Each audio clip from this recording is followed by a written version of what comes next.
Voter अधिकार यात्रा का आज समापन है। ऐसे में पटना में आखिरी दिन जो है ये कार्यक्रम हो रहा है। राहुल गांधी के सामने मुकेश सहनी गरजते नजर आ रहे हैं, बड़ा बयान दे रहे हैं मुकेश सहनी। तेजस्वी यादव भी मौजूद हैं। देखिए, मुकेश सहनी को लेकर अक्सर चर्चा इसलिए होती है क्योंकि एक तो डिप्टी सीएम की डिमांड करते हैं मुकेश सहनी और 60 सीटों की डिमांड करते हैं, तो अक्सर मुकेश सहनी को लेकर चर्चा जो है वो छिड़ी रहती है। ऐसे में क्या कुछ कह रहे हैं वीआईपी सुप्रीमो मुकेश सहनी, उनकी बातों को सुनिए। ये वोटर अधिकार यात्रा, जब ये देश गुलाम था, आपके पूर्वज हमारे पूर्वज ने मिलकर अंग्रेज से पौने 200 साल तक लड़ाई लड़ने के बाद इस देश को आज़ादी मिली साथियों।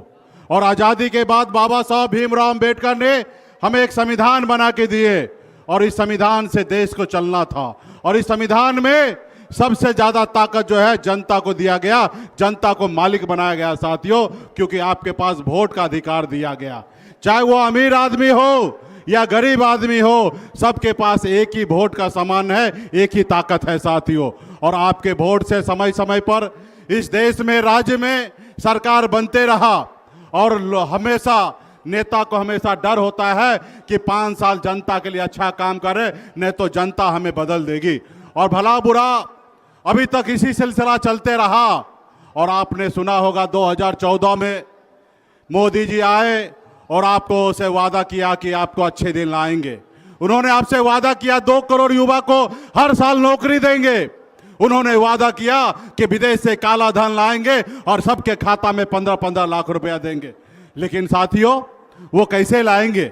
क्योंकि उनको मालूम है कि जनता का वोट से हम चुनाव नहीं जीत रहे हैं, जनता का वोट को हम चोरी करके चुनाव जीत रहे हैं साथियों। इसलिए क्या काम करेंगे? तो इसलिए साथियों, पूरे देश में अभी महाराष्ट्र में वोट को बढ़ाकर वहां पे सरकार हथिया लिया।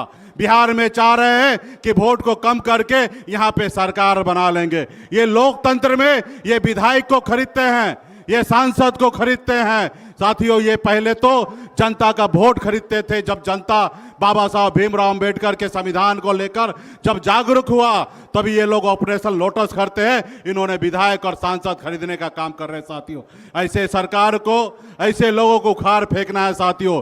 इसके लिए लड़ाई अभी खत्म नहीं हुआ है। ये यात्रा भले ही खत्म हो गया है, लेकिन यहाँ पे हमारे जितने भी महागठबंधन के सभी साथी हैं, सबसे आग्रह करता हूं कि गांव-गांव में जाकर, बूथ-बूथ पर जाकर अपने लोगों का वोट का रक्षा कीजिए। अब मजबूती में जो चुनाव होने वाला है और निश्चित तौर पे इसमें परिवर्तन लाइए। अब बिहार में इंडिया गठबंधन, महागठबंधन का सरकार बनाइए और निश्चित तौर पे आने वाले समय में हम लोगों को उखाड़ फेंकेंगे। वोट चोर, वोट चोर, वोट चोर, वोट चोर।